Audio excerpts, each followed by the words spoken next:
Hello friends, எல்லோரும் எப்படி இருக்கீங்க? Welcome back to my channel Kalaivani சமையலறை.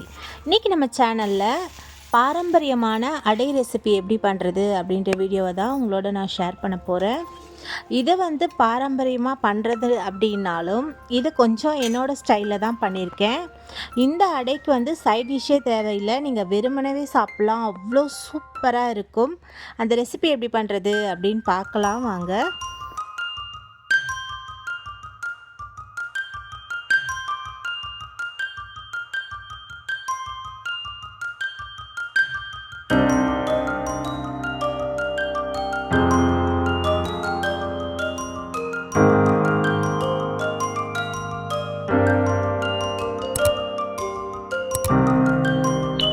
இந்த ரெசிபி பண்ணுறதுக்கு நான் 1.5 கப் அளவுக்கு பச்சரிசி, 1.5 கப் புழுங்கல் அரிசி, ரேஷன் அரிசி தான் எடுத்திருக்கேன்.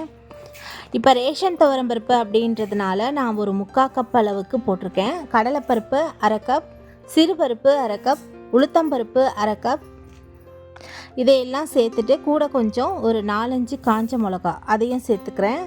பச்சை பயிர் பார்த்திங்கன்னா ஒரு 1/2 கப்பு, ஜவ்வரிசி 1/2 கப். இதை நம்ம நைட்டே ஊற வைக்க போகிறோம். இது ரெண்டும் நைட்டில் தான் ஊற வைக்கணும். இதை பார்த்திங்கன்னா நான் ஃப்ரிட்ஜில் தான் வைக்க போகிறேன். பச்சை பயிர் மட்டும் நீங்கள் வெளியவே வச்சுக்கலாம். நல்ல தண்ணி விட்டு ஊற வச்சுக்கோங்க, ஏன்னா நம்ம அதை அப்படியே சேர்த்துக்கலாம். இதை நீங்கள் தனித்தனியாக தான் ஊற வைக்கணும்.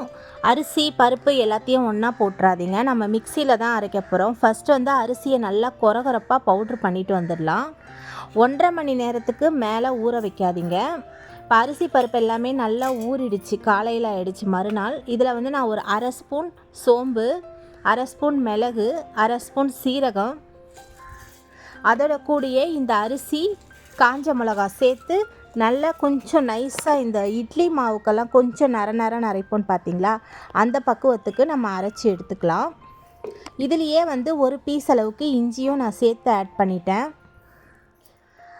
இது நல்லா நர அரைச்சதுக்கப்புறமா பருப்பெல்லாம் சேர்த்து கொஞ்சம் கொரகொரப்பாக அரைச்சிக்கோங்க. இந்த மாதிரி அரைச்சிட்டு நம்ம எவ்வளோ தண்ணி வேணுமோ அந்த அளவுக்கு நம்ம ஆட் பண்ணிக்கலாம். இதோட கூடயே கொஞ்சமாக மஞ்சள் பொடி, தேவையான அளவு உப்பு ஆட் பண்ணியிருக்கேன், கொஞ்சமாக பெருங்காய பொடி,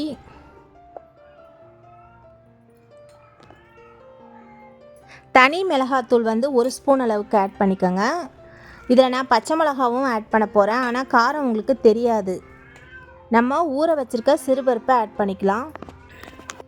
இதை நல்லா மிக்ஸ் பண்ணிக்கலாம். இந்த அளவுக்கு எடுத்துக்கோங்க மாவு. அப்புறம் கொஞ்சம் நேரம் கழித்து பார்த்திங்கன்னா அது கரெக்டாக இருக்கும் ஊற்றுறதுக்கு. இப்போ இதுக்கு நம்ம கண்டிப்பாக தாளிக்கணும். அதுக்கு கொஞ்சமாக எண்ணெயில் கடுகு விட்டுட்டு அது நல்லா பொரிஞ்சதுக்கப்புறமா உளுத்தம்பருப்பு, காஞ்ச மிளகா ஒரு வாசனைக்காக தான் போடுறோம். நான் போடுறது காரம் இல்லாத காஞ்ச மிளகா தான். கருவேப்பிலை இருந்தால் ஆட் பண்ணிக்கோங்க, என்கிட்ட இல்லை. 2 பெரிய வெங்காயம், ஒரு 2 பச்சை மிளகாய் ஆட் பண்ணியிருக்கேன். நீங்கள் பயப்படாதீங்க, காரம் தெரியவே தெரியாது. இது எல்லாமே லைட்டாக வதக்கிக்கலாம். இது கோல்டன் ப்ரௌனாக வதங்கணும் அப்படின்ற அவசியம் கிடையாது. அதை வதக்கி நம்ம கொட்டிட்டு அதோட கூடயே நல்லா பல்லாக அரிஞ்ச தேங்காய், கொத்தமல்லி இது எல்லாமே சேர்த்து நல்லா மிக்ஸ் பண்ணிக்கலாம்.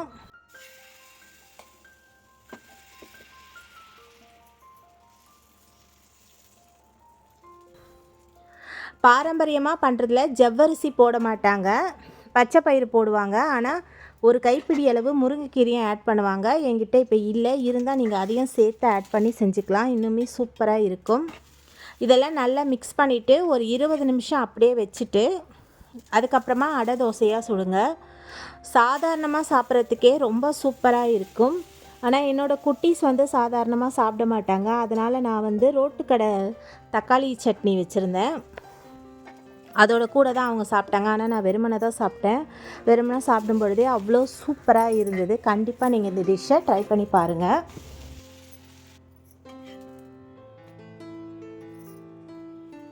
நீங்களும் இந்த ரெசிபியை ட்ரை பண்ணி பார்த்துட்டு எப்படி இருந்தது அப்படின்றத கமெண்ட் பாக்ஸில் போஸ்ட் பண்ணுங்கள்.